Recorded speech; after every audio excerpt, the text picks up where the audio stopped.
친히 사람을 아시는 예수님. 제목이 좀 묘미합니다만 그러나 이 제목 속에 암시가 있습니다. 우리 친히 사람을 아시는 예수님, 이렇게 제목을 잡았으면 그 속에 사랑은 사람을 잘 모른다는 암시가 들어있는 것입니다. 참으로 희한한 것은요, 사람이야말로 사람을 가장 잘 알 것 같은데 사람을 잘 모른다는 사실입니다. 남자가 여자를 잘 몰라요. 여자가 남자를 잘 모릅니다. 그죠? 남편이 아내를 잘 몰라요. 아내가 남편을 잘 모릅니다. 젊은이가 늙은이를 잘 모르고요. 부하가 상사를 잘 모릅니다. 그 입장이 안 돼가지고 제 장모님이 97살인데 잘 몰라요. 내 입장 대봐라. 늘 그러십니다. 내 입장 대봐라. 우리가 안다고 하지만 사실 사람이 사람을 참 모릅니다. 더 놀라운 것은요, 자기도 자기를 몰라요. 내가 나를 얼마나 아는 것 같습니까? 한번 생각해 보십시오. 진짜 남들은요 내 장단점을 잘 아는데 내가 내 장단점을 잘 모르는 경우가 참 많습니다. 나는 다 잘 아는 줄 알아요. 그죠? 근데 사람들은 볼 때 전혀 안 그렇거든요. 착각하고 사는 인생이 얼마나 많은지 모릅니다. 이 때문에 우리가 사람과의 관계에서 속기도 하고 속이기도 하고 상하기도 하고 상함을 주기도 하고 아프기도 하고 아파하기도 하고 좌절과 낙심을 경험하는 경우가 참 많이 있습니다. 왜 그렇습니까? 그만큼 우리가 인생을 잘 모르기 때문에 그렇습니다. 뭘 모릅니까? 저는 두 가지를 잘 모른다고 생각해요. 첫째는요, 사람은 신뢰 대상이 아니라는 사실을 잘 모르기 때문에 참 우리가 사람과 관계에서 어려움을 겪는 거예요. 믿었다가 마음에 시험을 당하는 것이죠. 물론 우리가 사람이니까 사람을 믿어야 합니다만은요, 그러나 사람은요 그 신뢰가 언제든지 한순간에 무너질 수 있는 가능성을 가진 연약한 존재가 인생이라는 사실을 우리가 깊이 늘 생각하며 살았으면 참 좋겠다 싶어요. 반대로 둘째는 무엇입니까? 사람은 사랑의 대상이라는 것을 모르기 때문에 우리가 종종 사람에게서 낙심할 경우가 참 많이 있습니다. 여러분, 우리의 죄성 요구로 하여금 사랑하는 일에 자꾸 실패하게 만드는 것을 볼 수가 있습니다. 우리가 항상 사랑하지 못한 데에서 이유는 변명은 그럴듯하게 말하지만요, 결국은 자아를 너무 사랑하기 때문에 다른 사람을 사랑하지 못하는 것입니다.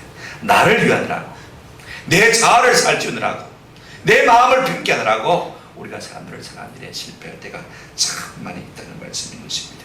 그러므로 이 문제를 극복할 수 있는 비결은 무엇이냐면요, 한번 더 합시다. 나는 부족합니다. 나는 잘 모릅니다. 항상 자기를 부인하고 자기를 낮추는 여기 있어요. 우리가 사랑의 문제를 극복할 수 있지 않다는 생각을 하게 되었습니다. 제가 설교 전반을 통해서 말씀드리고자 하는 논지는 분명합니다. 사람은요 믿음의 대상이 아니라 한번 더 합시다. 사랑의 대상입니다. 우리가 이것만 알고 살면요 많은 인생의 실패를 거듭하지 않을 수 있는 은혜가 있는 것입니다. 사람은 끊임없이 사랑해야 할 대상이지 믿음의 대상이 아니라는 사실을 우리가 알고 그렇게 실천하며 살면요 사람 때문에 당하는 아마 고통은 그렇게 없지 않을까 하는 생각을 하게 되었습니다. 그렇다면 예수님은 사람을 어떻게 보시고 대하셨는가? 이제 우리 주님께서 사람을 대하시는 시간을 우리가 본문을 통해서 좀 살펴보았으면 좋겠습니다. 먼저요, 예수님이 행하시는 표적을 보고 많은 사람이 믿었다고 했습니다. 그죠? 그럼에도 불구하고 우리 예수님은 사람을 의탁하지 않았다는 이 말씀을 우리가 앞에 놓고요, 자, 우리의 믿음이 얼마나 변변찮았으면 우리 주님께서 그렇게 하실까 하는 것을 한번 우리가 좀 점검해 봤으면 참 좋겠다 싶어요. 우리 예수님은 명절이면 항상 6월절, 오순절 다 예루살렘에 올라가셨어요. 예루살렘에서 많은 사람에게 자신을 드러내셨습니다. 당신이 하나님의 아들이신 이적과 표적을 많이 행했지 않습니까? 아마 예수님이 행하시던 모든 일들과 말씀들을 보고 들은 사람들 가운데요, 눈이 열린 사람은 보았을 것입니다. 아, 저분이 하나님의 아들이구나. 귀가 열린 분들은요 듣고, 아, 저분이 하나님의 아들이구나 알았을 거예요. 그 모든 가르침을 보고 민감한 양심을 깨달았을 것입니다. 그래서 23절에 뭐라고 말하고 있습니까? 6월절에 예수님께서 예루살렘에 계시니 많은 사람이 그의 행하시는 무엇을 보고요? 표적을 보고 그의 이름을 뭐 했다고요? 믿었으나. 자, 여러분, 그의 이름을 믿었다면 요한복음 1장 12절에 영접한 자 곧 그 이름을 믿는 자들에게는 하나님의 뭐가 되는 것을 주셨다고요? 자녀가 되는 것을 주셨다고 했습니까? 당연히 하나님 자의 권세를 누리셔야 되는데 오늘 본문의 끝이 좀 이상한 것을 볼 수가 있습니다. 예수님 거기 하시는 표적을 보고 사람들이 어떻게 했습니까? 그 이름을 믿었다. 그 이름을 믿었으니 이렇게 끝나지 않고요. 믿었으나 끝이 약간 올라가는 것을 볼 수가 있습니다. 뭔가 미심쩍고 어심적인 믿음이라는 사실을 우리에게 말해주고 있는 것을 볼 수가 있습니다. 여러분, 항상 뭔가 미심쩍고 어심쩍은 의아스러운 믿음은요, 무엇 때문에 믿는 믿음인 것을 우리가 눈치챌 수가 있습니다. 자, 여러분, 표적 때문에, 유익 때문에, 욕구 때문에, 체면 때문에 우리가 믿는 믿음은요, 뭔가 좀 부족한 믿음인 것이요. 이걸 우리가 아셔야 돼요. 우리가 뭐 때문에 믿습니까? 참 중요한, 이걸 다 설명드리려면 시간이 없고요. 제가 말씀을 드리고 싶은 것은 이것입니다. 어떤 믿음도 완전한 믿음은 우리에게 참기가 어려울 것 같아요. 그죠? 우리 예수님은 제자들에게 자주 작은 믿음을 책망하신 것을 볼 수가 있습니다. 한번 더 합시다. 믿음이 적은 자들아. 믿음이 적은. 6번이나 주님께서 제자들에게 말씀하셨는데요. 어떤 데 그런 경우를 하셨냐면 주로 작은 일에도 염려하고 걱정하고 두려워하는 모습을 보면서 믿음이 적은 자들아. 왜 의심하느냐? 왜 염려하느냐? 왜 두려워하느냐? 믿음이 작은 자들아. 자꾸 책망하신 것을 볼 수가 있습니다. 그 다음에 약한 믿음도 있는 것을 볼 수가 있습니다. 성경에 믿음이 약한 자라는 책망이 4번 나오는 것을 볼 수가 있습니다. 무엇인지 쉽게 걸려 넘어지는 믿음, 특별히 사람 때문에 쉽게 걸려 넘어지는 믿음을 우리가 종종 볼 수가 있습니다. 그런가 하면요, 죽은 믿음이 있습니다. 어떤 믿음입니까? 두 번 나옵니다만은요, 야고보서 2장에 다 나오죠. 2장 17절에 보면 이런 믿음입니다. 이와 같이 행함이 없는 믿음은 그 자체가 뭐한 것이라고요? 죽은 것이라. 말은 잘해요. 그죠? 그런데 말한 대로 살지 못하고 말한 대로 행함이 없다면 그 믿음은 어떤 믿음이라고요? 죽은 믿음. 그런가 하면 더디 믿는 믿음도 있습니다. 우리가 2장을 가만히 살펴보면 예수님께서 갈릴리 가나 땅에서 물로 포도주를 변화시키지 않습니까? 그죠? 그때 자 보십시오. 11절에 보게 되시면 이런 말씀이 있어요. 예수께서 이 첫 표적을 갈릴리 가나에서 행하여 그의 영광을 나타내심에 제자들이 그를 맺다 믿었다. 그 다음에 우리 예수님께서 성전을 정결케 하셨습니다. 그죠? 그리고는 이 성전을 흘러 내가 사흘 만에 다시 일으키겠다. 그렇게 했을 때 22절에 보면 그 결과가 어떻게 나타나 있습니까? 이렇게 나타나는 것을 볼 수가 있습니다. 22절을 보시기를 바랍니다. 죽은 자 가운데서 살아나신 후에야 제자들이 이 말씀하신 것을 기억하고 성경과 예수께서 하신 말씀을 뭐 했더라? 믿었더라. 지금 말씀하신 적이 언젠데 예수님께서 죽었다가 다시 살아나신 이후에야 그 말씀을 비로소 깨달고 믿었더라. 세월이 한참 지난 다음에 형광같이 믿었다 그 말인 것이죠. 그래서 우리 예수님은 종종 이 더디 믿는 믿음에 대해서 책망하신 것을 볼 수가 있습니다. 누가복음 24장 25절입니다. 부활하신 예수님께서 엠마오는 두 제자에게 하신 말씀이죠. 이르시되 미련하고 선자들이 말하는 모든 것을 마음에 어떻게 믿는 자요? 더디 믿는 자예요. 책망하신 것을 볼 수가 있습니다. 여러분, 우리 믿음이 다 이렇게 완전하지 못한 것을 볼 수가 있습니다. 그러니 우리 주님께서 우리를 어떡할 수가 없는 것이죠. 그런데 여러분, 우리 믿음이 괜찮은 믿음인지 안 괜찮은 믿음인지를 판별할 수 있는 아주 중요한 시금석이 하나 있습니다. 이걸 우리가 한번 생각해 봤으면 참 좋겠습니다. 우리가 다 나는 옳은 줄 압니다. 그죠? 나는 괜찮은 줄 압니다. 나는 잘한 줄 압니다만은요, 상대방이 나를 보고 네가 문제다. 네가 바뀌면 다 된다. 네만 고치면 다 된다. 그럴 때 우리가 보이는 반응이 어떤 것에 따라서 우리의 믿음을 우리가 참 판별할 수가 있는 것입니다. 자, 여러분 생각해 보십시오.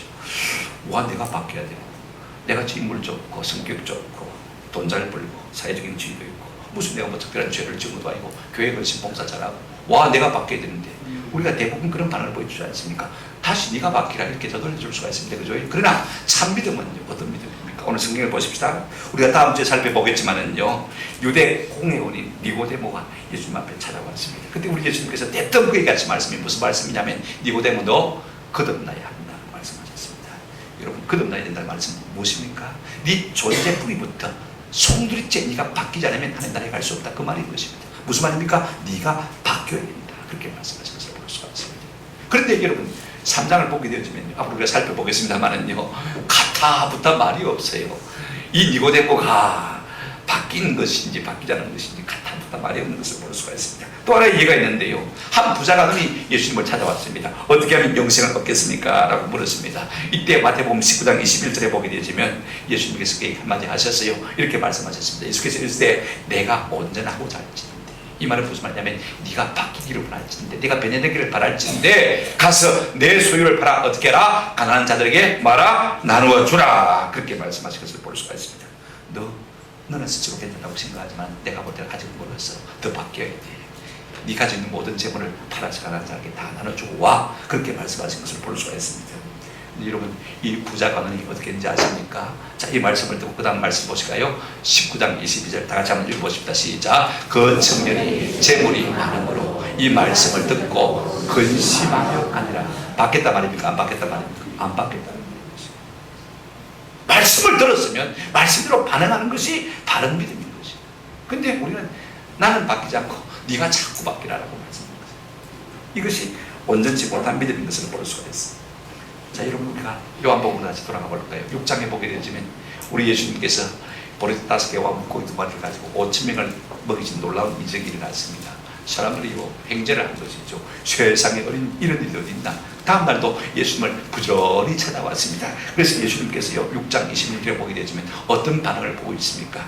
좀 냉정한 반응을 보이고 있는 것을 볼 수가 있습니다. 본문에 보십시오. 예수께서 대답하여 이르시되 내가 진실로 진실로 너희에게 이르노니 너희가 나를 찾는 까닭은 표적을 본 까닭이 아니요. 그 다음에 뭐라고 했습니까? 떡을 먹고 배부른 까닭. 너희한테 유익이 있으니까 나를 찾지. 내가 참으로 하나님의 아들을 믿고 나를 따르는 것이 아니라고 언짢아하시는 것을 볼 수가 있습니다. 그래서 6장 33절에 보시면 이런 말씀하고 있습니다. 살리는 것은 영이니 육은 무익하니라. 무슨 말씀입니까? 육만으로 하는데 사람이 영주로 완전히 확 뒤집어서 거듭나야 돼. 이 말씀하신 것을 볼 수가 있습니다. 그러니까요, 그 다음 반응이 어떻습니까? 6장 66절에 보면 이런 말씀이 있습니다. 그때부터 그의 제자 중에서 많은 사람이 어떻게 하고요? 떠나가고 다시 그와 함께 다니지 아니하니라. 자기 보고 바뀌라고 그러면 사람들이 절대로 용납합니다. 그러나 참 믿음이 있으면 어떻게 합니까?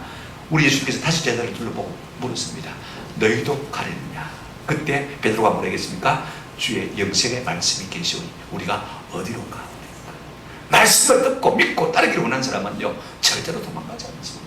그러나 네가 받게 된다고 그럴 때요 믿음이 없는 사람들은요, 거짓 믿음을 가진 사람들은 어떻게 합니까? 다 도망가고 가는 것을 볼 수가 있습니다.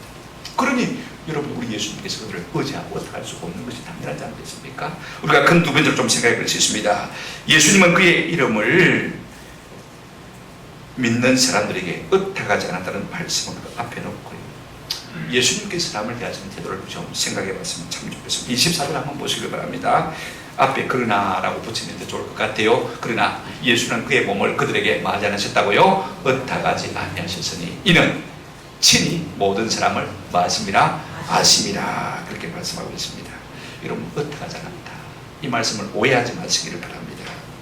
단지 우리에게 자신의 육신을 기대지 아니하실 뿐이지 우리에게 뭐 낙심했다거나 우리에게 실망했다거나 우리에 대해서 포기했다거나 기대가 없다는 말씀은 전혀 아니십니다. 그럼에도 불구하고 우리 예수님은 끊임없이 자신은 우리를 위해 주셨지 않습니까? 우리를 사랑하신 분이고 여전히 우리를 향해서 오래 참으시는 분인 것을 우리가 잘 알고 있습니다. 그러나 그럼에도 불구하고 어떻게 했습니까? 의지하지 않냐, 의탁하지 않냐십니다. 그런데 조선일보에 보니까 한국 사람이 가장 못 믿는 사람이요, 분석 결과 빅데이터 보니까 누구요? 남편. 이 다음 소프트에서 최근 3년 5개월 동안 빅데이터를 이용해가지고 5억 3천만 건의 이 커뮤니티, 그 다음에 블로그 글들을 다 분석해 보니까요, 다 사람들이 내뱉은 말이 남편 못 믿겠다. 물론 인터넷 사는 사람이 여자분들이 참 많은 것 같아요. 내가 보니까요. 1번이 누구라고요? 남편. 2번이 누굽니까? 친구. 친구도 요즘 못 믿어요. 친구를 못 믿으면 어떻게 친구예요? 직원도 못 믿어요. 그 다음에 쭉 내려가 보시면요, 8번에 누가 있습니까? 아빠가 있습니다. 그 다음에 9번에 누가 있습니까? 가족도 있습니다. 또 누구도 있습니까? 4번에 보면 엄마도 있습니다. 그러면 아이를 믿을만 합니까? 5번에 아도 믿을 수가 없습니다. 그 다음에 7번에 보면 아들도 믿을 수가 없어요. 심지어는 여자친구들이요, 남자친구들도 믿을 수가 없다. 무슨 말입니까? 여러분 한번 생각해 보십시오. 우리 사회에서 가장 가까이서 신뢰하고 의지해야 할 사람을 믿지 못하고 있다는 것입니다. 이는 부차간의 불행인 것입니다. 단적으로 무엇을 말해주고 있습니까? 한번 따라합시다. 사람을 믿을 만한 존재가 못 된다. 우리가 가장 가까이서 믿고 의지해야 할 사람인데 가장 불신하고 있다는 사실을 우리가 볼 수가 있습니다. 그 정도니요, 우리 예수님이 우리에게 자신을 어떻게 하시겠습니까? 의탁하지도 않았고 의지하지도 않았습니다. 우리 예수님이 예루살렘에 오실 때마다 그를 따르는 부자들도 있었을 것입니다. 그죠? 부잣집에 가서 묵을 수도 있고 부자들이 호텔방을 마련해 줄 수 있는데 그럼에도 불구하고 그들에게 기대신 적이 없어요. 항상 예루살렘에 오시면 어디 가셨습니까? 감람산에 가셨습니다. 마태복음 8장 20절에 보면 예수께서 이르시되 여우도 굴이 있고 공중의 새도 거처가 있으되 인자는 뭐 할 것도 없다고요? 머리 둘 곳도 없다. 그만큼 철저하게 사람을 의지하지 않았다. 그런 말씀인 것입니다. 그렇다고 해서 우리 자신을 사랑하지 않은 것은 아닙니다. 자기 목숨까지 다 내어주지 않습니까? 왜 사람을 의지하지 않았습니까? 두 가지 이유입니다. 생각해 보십시오. 첫째는요, 예수님은 무엇이 부족하셔서 사람의 섬김을 받을 필요가 있는 분이 아니시기 때문에 그렇습니다. 사람의 섬김의 필요가 없으신 분입니다. 사도행전 17장 25절에 보면 이런 말씀이 있어요. 또 무엇이 부족한 것처럼 하나님은요, 사람의 손으로 생명을 받으시는 것이 아니니 이는 만민에게 생명과 호흡과 만물을 친히 주시는 이십니다. 하나님은 우리에게 모든 것을 주시는 분이지 우리의 모든 것을 기대는 분이 아니시라는 것입니다. 우리의 생명을 받을 상급을 필요로 할 정도로 부족한 것이 있으신 분이 아니라는 것입니다. 전능자의 역사를 가진 분이라는 것입니다. 그렇기 때문에 우리 하나님은 우리의 도움을 받을 필요가 없는 분이시죠. 그렇다고 해서 우리가 하나님을 섬기지 말라는 말은 아니에요. 섬기시면 하나님께서 귀여워하시고 기뻐하시겠죠. 당연합니다. 그죠? 누구든지 그렇지 않습니까? 더 중요한 하나 있습니다. 우리는 이 사실을 통해서요, 예수님께서 우리에게 보여주신 것이 무엇인지를 생각해 볼 수가 있습니다. 두 번째로요, 예수님은 이 모든 삶을 통해서 참된 믿음이 무엇인지를 우리에게 모범으로 보여주시기를 원하시는 것을 볼 수가 있습니다. 이걸 우리가 좀 깊이 생각할 필요가 있는 것입니다. 여러분, 참된 믿음이 무엇인지는요, 예수님께서 십자가에 달리셨을 때 그 고난 가운데 있을 때 여실하게 드러나는 것을 볼 수가 있습니다. 여러분, 첫째로 우리 예수님은 그 고통과 고난의 순간에서도 사람은 믿음의 대상이 아니라 오직 하나님만이 믿음의 대상이고 사람은 사랑의 대상임을 분명하게 여실하게 고스란히 드러내는 모습을 볼 수가 있습니다. 자, 보십시오. 주님이 십자가에 달리셨을 때 제일 처음으로 그 고통 가운데 사망의 고통을 느끼시면서 부르짖은 말씀이 무엇입니까? 누가복음 23장 34절 말씀입니다. 이에 예수께서 이르시되 아버지여 저들을 사하여 주옵소서. 이는 자기들이 하는 것을 알지 못함이니이다 하고 있습니다.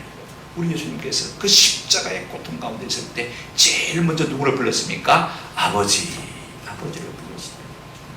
이 보게들 제자들아, 내가 너무 힘들다, 날 좀 데려도, 그렇게 했습니까? 누구를 불렀습니까? 아버지 불렀습니다. 그 다음에 뭐라고 하셨습니까? 자, 보십시오. 저들을 뭐 해주십시오? 사하여 주십시오. 이는 자기 하는 것을 마지 못한다고요? 알지 못한다. 주님, 저들이 알지 못해서 나를 이렇게 십자가에 못 박는 죄악을 저지르지만 주님 용서해 주십시오.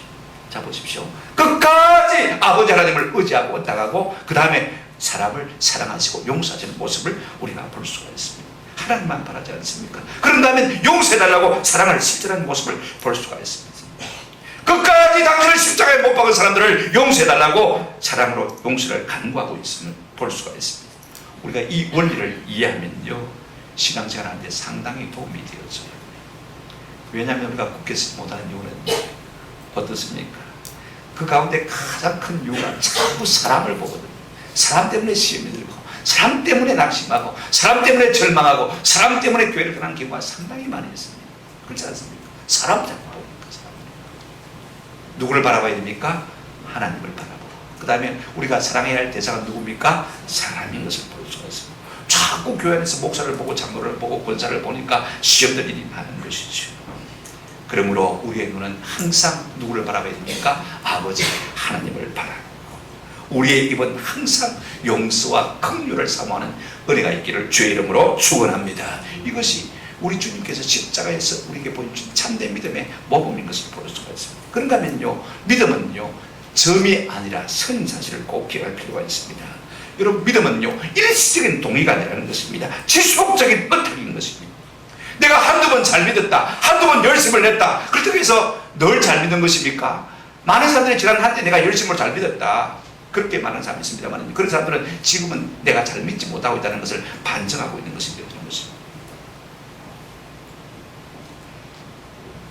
한때 잘했다는 것 중요한 건 아닙니다. 여러분, 노아는요 1년 365일을요 한번 더 합시다. 300년 동안 하나님과 동행했습니다. 우리가 한때 내가 열심을 냈다는 것, 한때 잘 믿었다는 것, 그죠? 그것이 전부인 것장 생각합니다. 믿음은 무엇이 아니고요? 점이 아니고 뭐라고요? 선이다. 우리 주님은 시작하실 때도, 공생애를 시작하실 때도 광야에서 40일 금식 기도함으로 시작하신 것을 볼 수가 있습니다. 이제 이 땅에서의 사역을 마친 십자가에 위해서 기도하시면서 마치는 것을 볼 수가 있습니다. 아버지여 저희를 사랑해 주옵소서. 마지막 기도가 무엇입니까? 내 영혼을 아버지 손에 얹어가나이다. 기도로 시작해서 기도로 마친 끝까지 하나님을 얹어가는 그의 믿음은 점이 아니고 뭐라고요? 선인 것을 우리가 볼 수 있습니다. 이 믿음이 참 믿음인 것입니다. 그런가 하면요, 믿음은요 자기 확신이 아닙니다. 한번 더 합시다. 자기 부인입니다. 많은 사람들이 믿음이 있다고 해서 자꾸 자기 주장을 관찰하려고 해요. 내 손에 힘을 주려고 하는 것을 볼 수가 있습니다만 절대로 그렇지 않습니다. 믿음은요 내 뜻, 내 생각, 자기 주장을 관찰하는 것이 믿음이 아닙니다. 우리 예수님 보실까요? 게세마네 동산에서 기도하실 때 어떻게 기도하셨습니까? 자 보십시오. 마가복음 14장 36절 보시면 이렇게 기도하신 것을 볼 수가 있습니다. 이르시되 아빠 아버지여, 아버지께는 모든 것이 가능하오니 이 자를 내게서 어떻게 하라고요? 옮기시옵소서. 그러니 내가 십자가 안 지면 안 되겠습니까? 아버지 좀 십자가 좀 지워주십시오. 이것이 당연한 우리 인생의 마음 아닙니까? 그죠?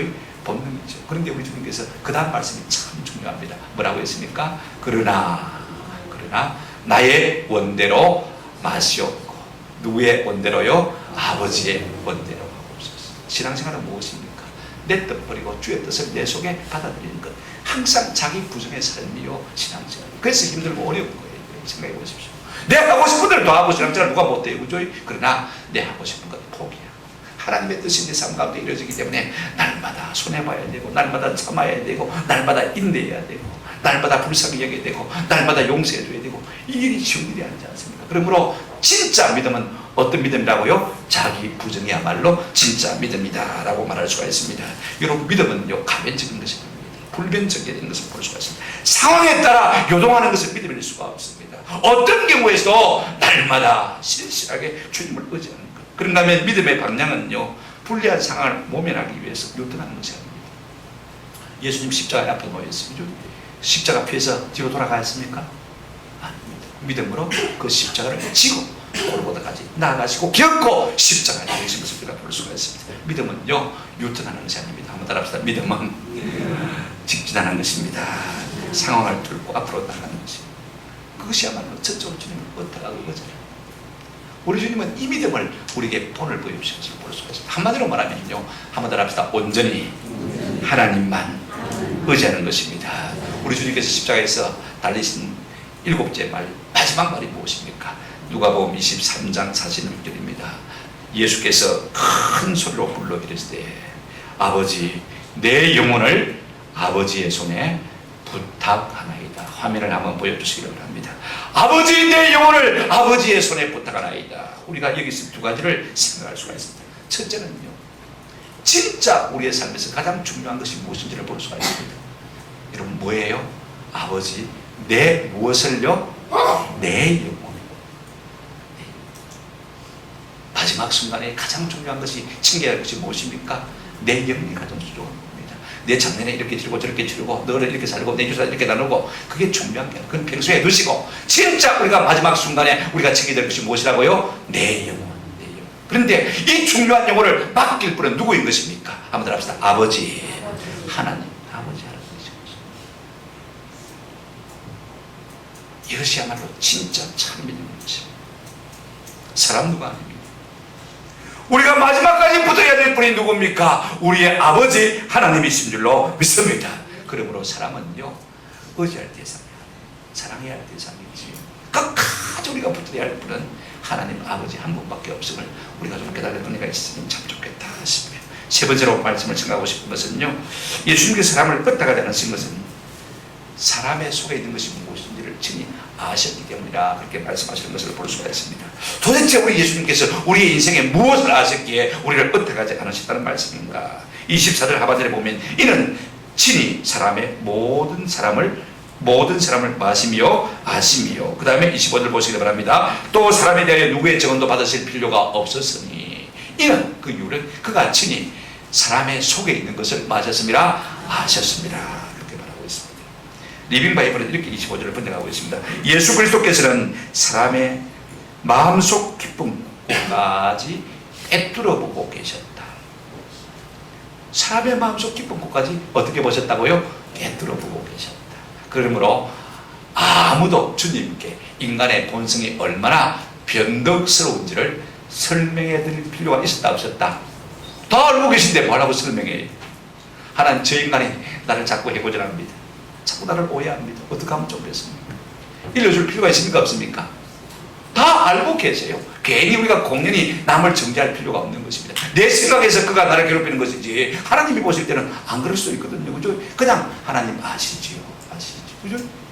얼마나 위로가 됩니까? 아시지요. 아시지요.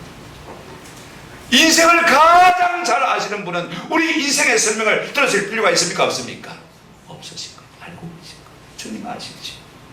주님 아시지. 무엇을 아신단 말씀입니까? 우리 예수님은요, 인간의 죄성을 아시는 분이십니다.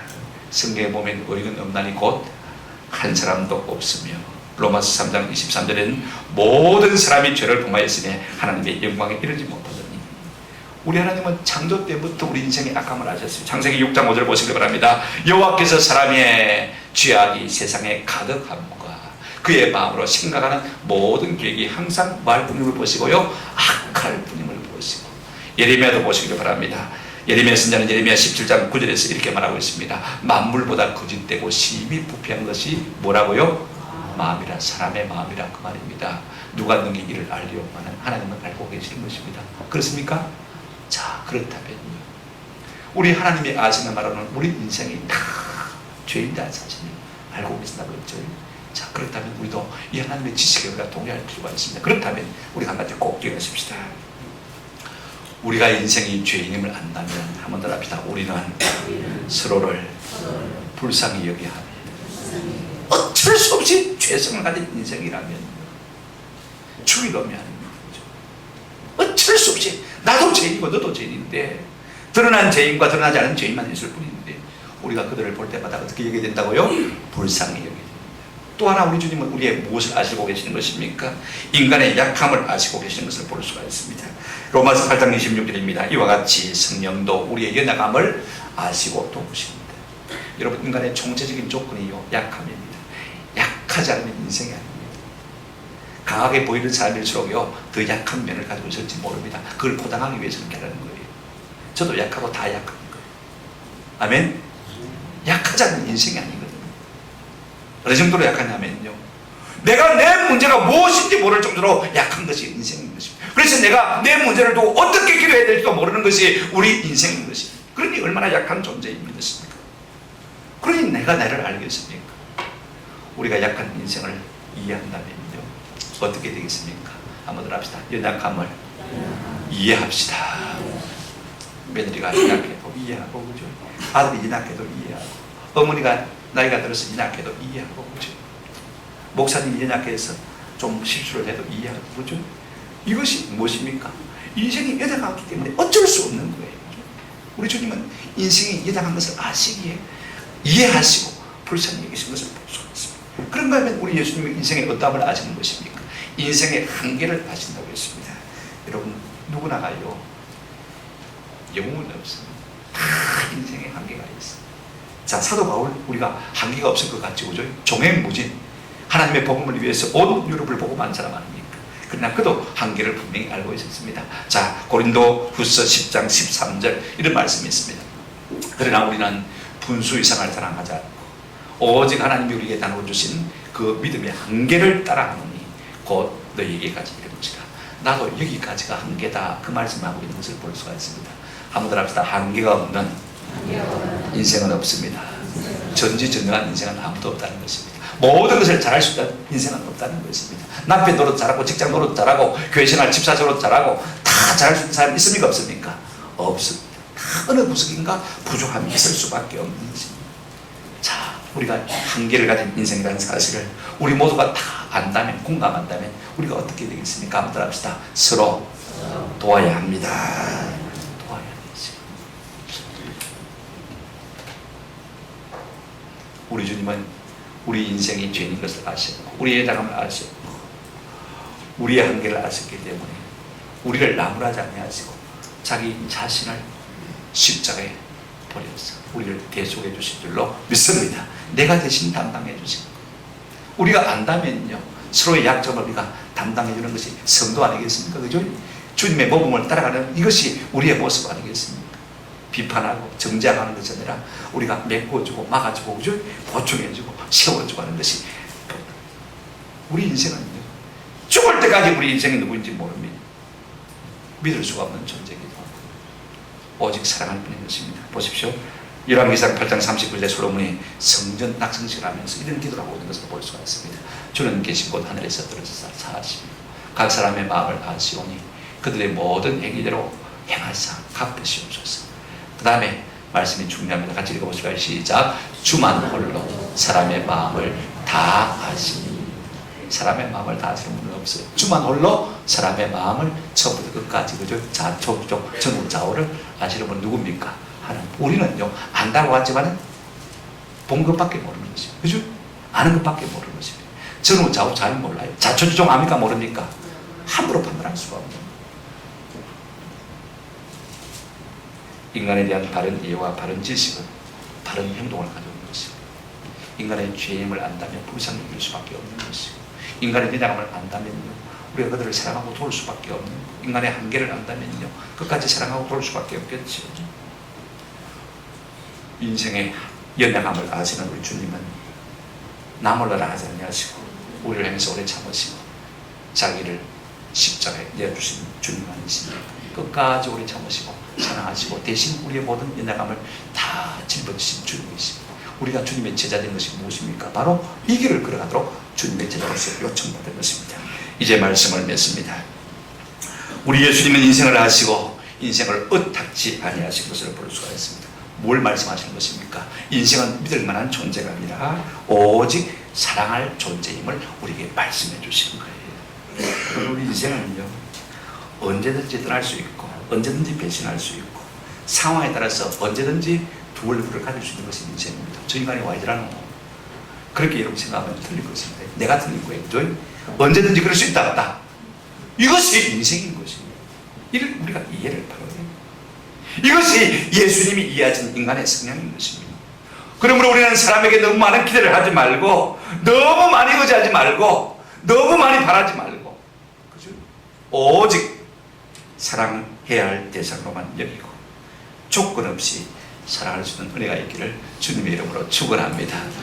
사랑하라 그러면 말은 쉬운데 어떻게 사랑해야 될까? 한 가지 팁만 드리겠습니다. 우리 시찰의 강태근 목사님이 우리 시찰 밴드에 올린 글인데 마음이란 제목의 글입니다. 참 감동적이더라고요. 한번 여러분 들어보시기를 바랍니다. 토끼를 잡을 때는 어디를 잡아야 됩니까? 귀를 잡아야 합니다. 닭을 잡을 때는 어디를 잡아야 됩니까? 날개를 잡아야 하고, 고양이를 잡을 때는 어디를 잡아야 됩니까? 목덜미를 잡아야 됩니다. 사람을 잡을 때는 어디를 잡아야 하나요? 멱살을 잡으면 싸움이 나고 손을 잡으면 부딪히고, 그럼 어디를 잡아야 할까요? 한번 따라합시다. 마음을 잡으세요. 마음을 잡으면 평생 떠나지 않습니다. 가까이 있는 사람의 마음을 잡도록 노력하세요. 내 마음이 날카로운 칼이라면 상대방은 철판으로 방어할 것이고, 내 마음이 날아가는 화살이라면 상대방은 방패로 응수할 겁니다. 내 마음이 햇살처럼 부드러우면 상대방은 가슴을 열고 햇볕을 쬐인답니다. 내 마음이 시리록 차가운 바람이라면 상대방은 추워서 마음의 문을 꽁꽁 닫을 것입니다. 내 마음을 쓰기에 따라 상대방은 마음을 조절하지요. 내 마음의 온도에 따라 상대방도 온도를 맞춘답니다. 내가 이웃으로 보내는 떡이 커야 그 이웃도 떡을 담을 수 있는 접시를 큰 것으로 준비하겠지요. 아멘. 공감이 가죠. 참으로 공감이. 인생은 다 누구나 할 것 없이 약한 존재입니다. 어차피 믿을 대상은 아닙니다. 결국은 한번 더 합시다. 사랑의 대상입니다. 사랑하기도 짧은세월, 속더라도 사랑하고 울더라도 사랑하고 손해보더라도 사랑하시는 은혜가 있기를 주님의 이름으로 축원합니다. 이것이 우리를 향하시는 우리 주님의 뜻이. 그러나 하나 잊지 마십시다. 그럼에도 불구하고 우리가 믿고 의지할 분은 누굽니까? 하나님 한 분밖에 없는 자신을 늘 마음에 붙드시고 하나님 믿고 사람은 사랑할 수 있는 은혜가 저와 여러분 온 교회에 있기를 주님의 이름으로 축원합니다. 아멘.